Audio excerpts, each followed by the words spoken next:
do you have the courage? Because it takes a lot of courage. You have to muster up the courage to be in a relationship and be vulnerable, especially given the history. If you grew up with a parent or two who was preoccupied in any way and you never had that sort of genuine connection, that's really dangerous. It's really risky. And I guess that's why I like to call it skills, because I do want, and maybe it's a skill to be vulnerable in a way that invites connection, right? As opposed to like what Brene Brown calls like just dumping, right? Emotional dumping, which is different than vulnerability. Yes. Right? Like you said. What's the difference between what you called, what was it? Something dumping. Oh, just, emotional dumping, right? Emotional dumping. Yeah. What is that? And how is that not vulnerability? So I talk about it in my book because I've heard this from clients where they're like, oh gosh, I'm an open book. Ask me anything, I'll tell you. And I'm like, yeah, you're an open book, but you're only open to one page. You see what you want other people to see. But like the depth of actual vulnerability, like oversharing is not vulnerability necessarily, right? And so there are people that are like, I'm an open book. And it's like, and so the example, I'm like, yeah, you're like an open book to a certain page, but all the other pages are welded shut.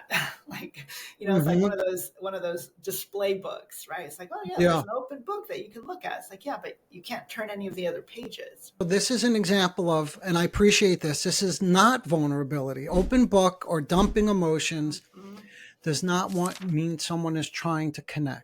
Exactly. Right? What would be an example then of someone actually trying to connect and someone being more vulnerable? I guess a good example is, so it's a very simple exercise that I do with couples, right? It's like, I feel about what, and then following it up with I need. And the request is the vulnerable part.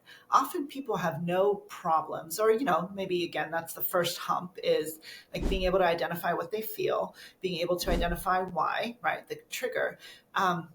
But sometimes people stop there, right? Where they're like, I'm so upset that you showed up late, that made me feel unloved, that made me feel valued, and made me feel that you don't care about me, and that, you're a jerk, and blah, blah, blah, blah, blah, right? It's like, there, I dumped all my feelings. And it's like, but then what?